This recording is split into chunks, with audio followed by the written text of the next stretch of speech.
नमस्कार। आज हम पटना हाई कोर्ट में जो स्टेनोग्राफर भर्ती 2025 निकली है उस पर थोड़ी विस्तार से चर्चा करेंगे। जी। ये जानकारी हमें मिली है सरकारी नौकरी रिजल्ट नाम के स्रोत से। 23 अगस्त 2025 का अपडेट है ये। अच्छा। तो हमारा मकसद है कि इसकी जो मुख्य बातें हैं उनको समझें और देखें कि ये मौका उम्मीदवारों के लिए क्या मायने रखता है। बिल्कुल, देखते हैं इसमें क्या खास है। हाँ, तो चलिए सीधे देखते हैं। पटना हाई कोर्ट ने स्टेनोग्राफर के ये ग्रुप सी के पद हैं, 111 पदों के लिए भर्ती निकाली है। 111 पद। और ये बिहार में जो 12वीं पास उम्मीदवार हैं उनके लिए सरकारी नौकरी का एक बड़ा अहम अवसर लग रहा है। हाँ, 12वीं पास के लिए तो अच्छा मौका है। वेतनमान भी देखें तो काफी अच्छा है। लेवल 4 का मतलब शुरुआती वेतन ₹25,500 से लेकर ₹81,100 प्रति माह तक। और भत्ते अलग से होंगे। हाँ, साथ में सरकारी भत्ते भी। हाँ, ये लेवल 4 का वेतनमान सरकारी नौकरियों में मतलब एक ठीक ठाक सम्मानजनक शुरुआती स्तर माना जाता है। जी। लेकिन यहाँ ये समझना जरूरी है कि स्टेनोग्राफर मतलब ये सिर्फ एक सामान्य ग्रुप सी पद नहीं है। अच्छा। इस भूमिका के लिए ना खास कौशल चाहिए होता है, जैसे अदालत की कार्यवाही को बिल्कुल सही और तेजी से दर्ज करने का हुनर। ये सिर्फ टाइपिंग नहीं है, उससे कहीं ज्यादा है। बिल्कुल सही कहा। ये हुनर वाली बात अहम है। अच्छा, अब पदों के बंटवारे को देखें अगर, कुल 111 पद हैं। इनमें 68 पद तो नियमित हैं, रेगुलर, और 43 पद बैकलॉग के हैं। अच्छा, बैकलॉग भी है। हाँ, और ये पद फिर अलग अलग श्रेणियों में बटे हैं, जैसे अनारक्षित यानी जनरल कैटेगरी, फिर ईडब्ल्यूएस, बीसी, ईबीसी, एससी और एसटी सभी में हैं। बैकलॉग पदों का होना ये दिखाता है कि मतलब पिछली भर्तियों में इन आरक्षित श्रेणियों के कुछ पद शायद भरे नहीं गए थे। हाँ, खाली रह गए होंगे। तो अब उन्हें इस भर्ती के जरिए भरने की कोशिश हो रही है। ये अच्छी बात है। इससे आरक्षित वर्ग के उम्मीदवारों के लिए मौके बढ़ जाते हैं। बिल्कुल। अच्छा, तारीखें बहुत जरूरी हैं, उन पे ध्यान देना होगा। हाँ, ये तो सबसे पहले। आवेदन 21 अगस्त 2025 से शुरू हो चुके हैं। ओके, यानी शुरू हो गए हैं। हाँ, और ऑनलाइन आवेदन करने की आखिरी तारीख है 19 सितंबर 2025। ठीक है, लगभग 1 महीना है। जी। और फीस जमा करने की आखिरी तारीख 21 सितंबर 2025 है। 2 दिन ज्यादा फीस के लिए। हाँ, परीक्षा की तारीख वो अभी नहीं बताई है। अच्छा, वो बाद में आएगी। वो बाद में घोषित होगी। ये तारीखें तो ठीक है, स्पष्ट है, पर उम्मीदवारों को मेरा तो यही सुझाव रहेगा कि आखिरी तारीख का इंतजार ना करें। सही बात है, वेबसाइट पर लोड बढ़ जाता है। हाँ, अक्सर यही होता है। और परीक्षा की तारीख बाद में आएगी, इसका मतलब तैयारी के लिए थोड़ा वक्त तो है, पर अलर्ट रहना होगा। पटना हाई कोर्ट की वेबसाइट देखते रहें। हाँ, अपडेट्स के लिए बिल्कुल। अब आते हैं सबसे अहम चीज पर, पात्रता, मतलब कौन आवेदन कर सकता है। जी, एलिजिबिलिटी क्राइटेरिया। तो शैक्षणिक योग्यता की बात करें तो किसी भी मान्यता प्राप्त बोर्ड से 12वीं या इंटरमीडिएट पास होना जरूरी है। ठीक है, 12वीं पास। लेकिन जैसा आप कह रही थी, सिर्फ इतना ही नहीं, इसके साथ ही किसी मान्यता प्राप्त संस्थान से अंग्रेजी शॉर्टहैंड और अंग्रेजी टाइपिंग का सर्टिफिकेट भी चाहिए। हाँ, सर्टिफिकेट कोर्स। और सिर्फ सर्टिफिकेट नहीं, गति भी मांगी है। शॉर्टहैंड में कम से कम 80 शब्द प्रति मिनट, WPM। 80 WPM। और टाइपिंग में 40 शब्द प्रति मिनट, 40 WPM टाइपिंग। ठीक है। इसके अलावा एक और चीज है, कम से कम 6 महीने का कंप्यूटर एप्लीकेशन में डिप्लोमा या सर्टिफिकेट कोर्स भी जरूरी है। हाँ, ये बहुत जरूरी बिंदु है। मतलब साफ है कि सिर्फ 12वीं पास होना काफी नहीं है। बिल्कुल नहीं। इस पद का असली आधार तो शॉर्टहैंड और टाइपिंग में वो महारत है, और वो भी सिर्फ कागज पर नहीं, बताई गई स्पीड के साथ। 80 WPM शॉर्टहैंड और 40 WPM टाइपिंग, ये अच्छा स्टैंडर्ड है। इसके लिए रोज प्रैक्टिस चाहिए जी। और कंप्यूटर का ज्ञान तो भाई आजकल हर सरकारी नौकरी में जरूरी है, खासकर जहां इतना दस्तावेजों का काम हो। सही कहा। अच्छा, आयु सीमा भी देख लेते हैं। ये अलग अलग वर्गों के लिए अलग है और गणना होगी 1 अगस्त 2025 के हिसाब से। ठीक है, कट ऑफ डेट 1 अगस्त। हाँ, तो अनारक्षित और ईडब्ल्यूएस पुरुष उम्मीदवारों के लिए है 18 से 37 साल। 18 से 37। अनारक्षित और ईडब्ल्यूएस महिला उम्मीदवारों के लिए 18 से 40 साल, मतलब 3 साल की छूट। अच्छा, महिलाओं के लिए ज्यादा है। हाँ, फिर बीसी और ईबीसी यानी पिछड़ा वर्ग और अत्यंत पिछड़ा वर्ग के पुरुष और महिला दोनों के लिए 18 से 40 साल। ओके। और एससी एसटी अनुसूचित जाति और जनजाति के पुरुष और महिला दोनों के लिए 18 से 42 साल। यहाँ और ज्यादा छूट है। जी। और दिव्यांग उम्मीदवारों के लिए OH कैटेगरी में ऊपरी आयु सीमा 47 साल तक है। काफी रियायतें। हाँ, आवेदन शुल्क भी श्रेणी के हिसाब से अलग है। अनारक्षित, बीसी, ईबीसी और ईडब्ल्यूएस के लिए रुपए 1100। 1100 रुपए, थोड़ा ज्यादा है शायद। हाँ, थोड़ा ज्यादा लग सकता है, जबकि SC, ST और OH उम्मीदवारों के लिए ये रुपए 550 है। आधा है, ठीक है। और हाँ, उम्मीदवार का भारतीय नागरिक होना तो जरूरी है ही। आयु सीमा में जो छूट है वो तो सरकारी नियमों के हिसाब से है ही, ताकि सामाजिक समानता बनी रहे। हाँ, ये तो स्टैंडर्ड प्रोसीजर है। महिलाओं और आरक्षित वर्गों को मौके मिलते हैं इससे। शुल्क में अंतर भी उसी नीति का हिस्सा लगता है। हालांकि 1100 रुपये सामान्य वर्ग के कुछ लोगों को थोड़ा ज़्यादा लग सकता है, पर शायद ये जो भर्ती प्रक्रिया है, इतने सारे चरण हैं इसमें, उसकी लागत को देखते हुए रखा गया हो सकता है। अच्छा, अब बात करते हैं उस चीज़ की जो शायद सबसे पहले ध्यान खींचती है, सैलरी और फायदे। हाँ, पैसा। जैसा हमने बताया, लेवल 4 का वेतनमान है रुपए 25,500 से 81,100, साथ में भत्ते। लेकिन इसके अलावा स्रोत में नौकरी की सुरक्षा, मतलब जॉब सिक्योरिटी, स्थायित्व, स्टेबिलिटी। हाँ, ये जरूरी है। पटना हाई कोर्ट के अंदर ही प्रमोशन के मौके और पेंशन व रिटायरमेंट लाभों का भी जिक्र है। बिल्कुल। देखिए, 25,500 रुपये शुरुआती वेतन तो अच्छा है ही, और ये 81,100 तक जाएगा समय के साथ। जी। पर सरकारी नौकरी का जो असली आकर्षण होता है ना, जैसा स्रोत भी कह रहा है, वो सिर्फ इन आंकड़ों में नहीं होता। सही। वो होता है लंबी अवधि की सुरक्षा में, रिटायरमेंट के बाद पेंशन का जो भरोसा होता है, और नौकरी का स्थायित्व। ये चीजें खासकर आज के समय में इसे कई प्राइवेट नौकरियों से ज्यादा भरोसेमंद बना देती हैं। ये सिर्फ सैलरी नहीं, एक तरह का करियर इन्वेस्टमेंट है। बहुत अच्छी तरह समझाया आपने। अच्छा, अब चयन प्रक्रिया, मतलब सिलेक्शन कैसे होगा, ये जानना भी जरूरी है। हाँ, ये सबसे मुश्किल हिस्सा होता है। और ये कई चरणों वाली प्रक्रिया है जो इसे काफी चैलेंजिंग बनाती है। पहला चरण है लिखित परीक्षा। अब इसमें सिर्फ MCQ नहीं है। अच्छा। इसमें अंग्रेजी शॉर्ट हैंड का टेस्ट और अंग्रेजी टाइपिंग का टेस्ट भी शामिल है, मतलब स्किल टेस्ट भी इसी में है। ओके, रिटन में ही स्किल टेस्ट। हाँ, ऐसा लग रहा है। फिर शायद अलग से भी टाइपिंग टेस्ट का जिक्र है, जहां सटीकता परखी जाएगी। शायद ये दूसरा चरण हो।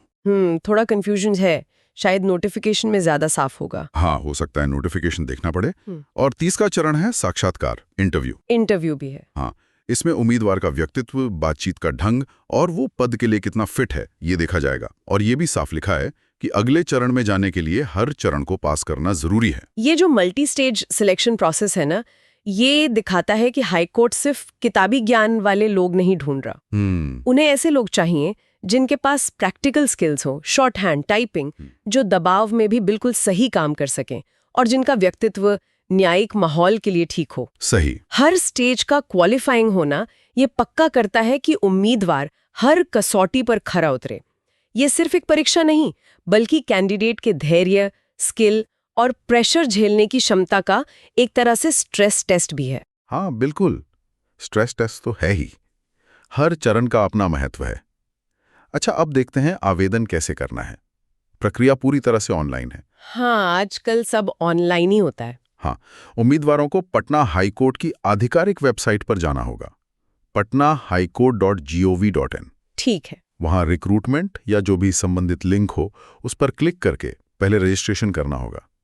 इसके लिए एक चालू ईमेल आईडी और मोबाइल नंबर बहुत जरूरी है। हाँ, सारी कम्युनिकेशन उसी पे होती है। बिल्कुल।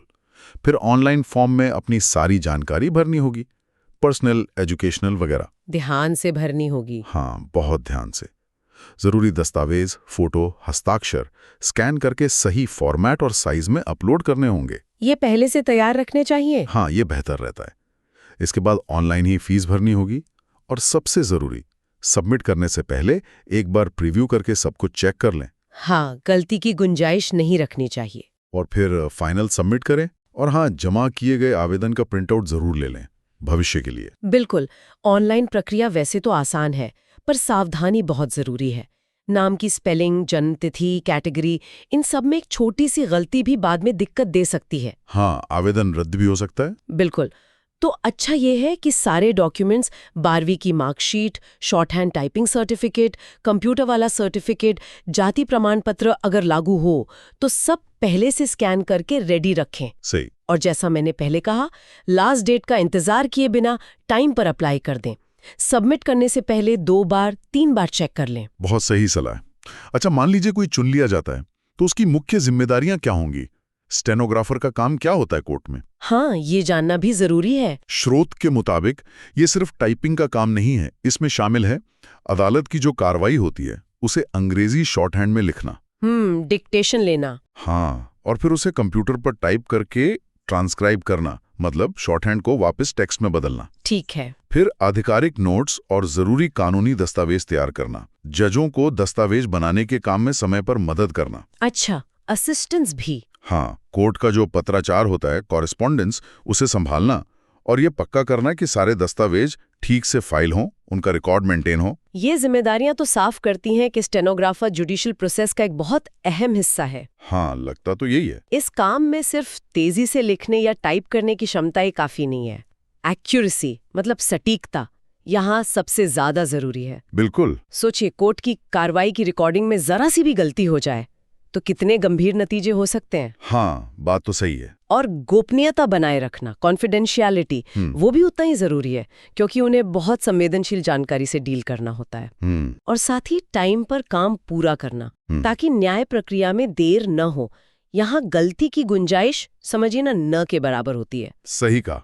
अच्छा, स्रोत में ये भी बताया गया है कि पटना हाईकोर्ट में नौकरी क्यों करनी चाहिए, मतलब क्या आकर्षण है? हाँ, क्यों ज्वाइन करें? पहला कारण तो ये बताया है कि ये न्यायपालिका प्रणाली में सीधे सेवा करने का मौका है, जो अपने आप में एक प्रतिष्ठित बात है। हाँ, रेप्यूटेड जॉब है। दूसरा, ये स्थिरता देती है और करियर में आगे बढ़ने के मौके भी। बिहार हाईकोर्ट भर्ती 2025 के तहत स्टेबिलिटी और ग्रोथ। हाँ, इसे सरकारी सेवा का एक भरोसेमंद रास्ता बताया गया है, जिसमें लंबे समय तक लाभ और पेशेवर सुरक्षा शामिल है। और अंत में ये कि स्टेनोग्राफर के तौर पर काम करके आप न्याय दिलाने की जो प्रक्रिया है उसमें अपना योगदान देते हैं। ये सारे बिंदु बहुत मायने रखते हैं।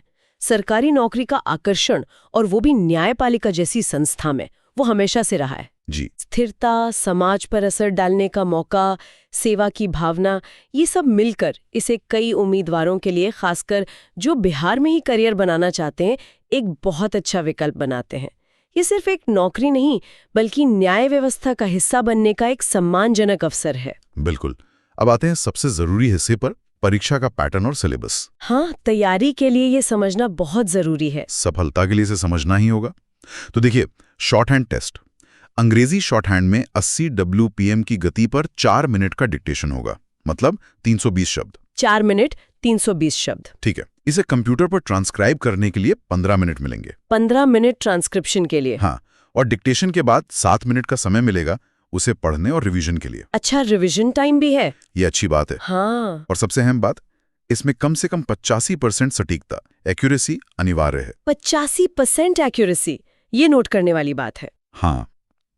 फिर है टाइपिंग टेस्ट, अंग्रेजी में कंप्यूटर पर टाइपिंग। गति चाहिए 40 WPM। 40 WPM। और 10 मिनट में 400 शब्द टाइप करने होंगे। यहाँ एक्यूरेसी की मांग और भी ज्यादा है, कम से कम 90%। 90% एक्यूरेसी टाइपिंग में? ये तो काफी स्ट्रिक्ट है। हाँ, बहुत स्ट्रिक्ट है। फिर तीसरा हिस्सा है ऑब्जेक्टिव पेपर, MCQ। ये 30 मिनट का होगा। सिर्फ आधे घंटे का? हाँ, इसमें अंग्रेजी भाषा और व्याकरण से 30 नंबर के सवाल होंगे और कंप्यूटर की जानकारी से 20 नंबर के, कुल 50 नंबर का पेपर। अच्छा, 30 इंग्लिश, 20 कंप्यूटर। और इसमें पास होने के लिए कम से कम 40% नंबर लाने ही होंगे, यानी 50 में से 20 नंबर। मिनिमम क्वालिफाइंग मार्क्स हैं। ठीक है। और आखिर में साक्षात्कार, इंटरव्यू। ये सिर्फ 10 नंबर का है। हाँ, लेकिन इसे भी पास करना जरूरी है। इसमें कम से कम 3 नंबर लाने होंगे। अच्छा, ये भी क्वालिफाइंग है? जी। इसमें व्यक्तित्व, बातचीत का तरीका और पद के लिए उपयुक्तता देखी जाएगी। इस पैटर्न पर अगर गौर करें तो साफ पता चलता है कि ये पूरी तरह से स्किल बेस्ड है। हाँ, कौशल आधारित है। शॉर्टहैंड और टाइपिंग टेस्ट में एक्यूरेसी पर जो जोर है 85% और 90%, वो दिखाता है कि सिर्फ स्पीड काफी नहीं है। सही। गलती किए बिना काम करना कितना जरूरी है, खासकर जब आप कोर्ट के रिकॉर्ड बना रहे हो। बिल्कुल। MCQ पेपर में 40% का मिनिमम स्कोर ये पक्का करता है कि कैंडिडेट को बेसिक अंग्रेजी और कंप्यूटर का ज्ञान है। और इंटरव्यू चाहे 10 नंबर का ही हो, क्वालिफाइंग होने की वजह से बहुत जरूरी हो जाता है। अगर कोई बाकी सब में बहुत अच्छा करे पर इंटरव्यू में 3 नंबर भी ना ला पाए तो वो बाहर हो जाएगा। हाँ, ये महत्वपूर्ण है। ये दिखाता है कि वे सिर्फ कुशल ही नहीं, बल्कि पद के लिए उपयुक्त व्यक्ति भी चाहते हैं। सही कहा। और सिलेबस में क्या क्या पढ़ना होगा, थोड़ा ये भी देख लेते हैं। हाँ, डिटेल सिलेबस। अंग्रेजी भाषा और व्याकरण, इसमें वही सामान्य चीजें हैं, जैसे vocabulary, synonyms, antonyms, idioms and phrases. मतलब शब्द ज्ञान, पर्यायवाची, विलोम, मुहावरे। हाँ, फिर spotting errors, sentence improvement, active passive voice, spelling correction और कॉम्प्रिहेंशन, मतलब पैराग्राफ पढ़कर जवाब देना। ये तो स्टैंडर्ड इंग्लिश सिलेबस है कॉम्पिटिटिव एग्जाम्स का। हाँ बिल्कुल। फिर कंप्यूटर जागरूकता, इसमें कंप्यूटर हार्डवेयर सॉफ्टवेयर की बेसिक जानकारी, MS ऑफिस खासकर Word, Excel, PowerPoint. Office work के लिए जरूरी है। हाँ, ऑपरेटिंग सिस्टम की मूल बातें, इंटरनेट और ईमेल की जानकारी, नेटवर्किंग के बेसिक्स, जरूरी कीबोर्ड शॉर्टकट्स और कंप्यूटर सुरक्षा जैसे एंटीवायरस वगैरह, ये भी काफी प्रैक्टिकल सिलेबस है। हाँ, डे टू डे काम में आने वाली चीजें हैं। और तीसरा है व्यवहारिक कौशल, जैसा हमने पहले ही बात की, शॉर्ट हैंड और टाइपिंग टेस्ट। ये तो सीधे आपके स्किल का ही टेस्ट है, जिसमें स्पीड और एक्यूरेसी दोनों देखी जाएंगी। ये सिलेबस मुझे तो काफी संतुलित लग रहा है। इसमें भाषा का ज्ञान भी है, कंप्यूटर की समझ भी, और सबसे जरूरी स्टेनोग्राफी का प्रैक्टिकल स्किल। हाँ, तीनों का मेल है। ये पक्का करता है कि मूल्यांकन सिर्फ रटने पर न हो, बल्कि उम्मीदवार की असली काम करने की क्षमता पर हो। तैयारी के लिए एक सिस्टमैटिक अप्रोच चाहिए होगा। कैसे? मतलब अंग्रेजी और कंप्यूटर के टॉपिक्स पढ़ने भी हैं और साथ ही शॉर्ट हैंड और टाइपिंग का रोज अभ्यास करना है। अभ्यास, अभ्यास और अभ्यास, वही यहाँ सफलता की कुंजी होगी। बिल्कुल सही। अभ्यास के बिना तो ये स्किल वाले टेस्ट पास करना मुश्किल है, नामुमकिन है। तो इस पूरी चर्चा का सार क्या निकलता है, संक्षेप में कहें तो? हाँ, समराइज करते हैं। पटना हाईकोर्ट में स्टेनोग्राफर के 111 पद हैं, रेगुलर और बैकलॉग मिलाकर। ठीक है। आवेदन की आखिरी तारीख 19 सितंबर 2025 है। ध्यान रखने वाली तारीख। योग्यता में मुख्य है 12वीं पास, अंग्रेजी शॉर्ट हैंड में 80 WPM और टाइपिंग में 40 WPM की स्पीड और सर्टिफिकेट, साथ ही 6 महीने का कंप्यूटर कोर्स। ये है मुख्य योग्यताएं।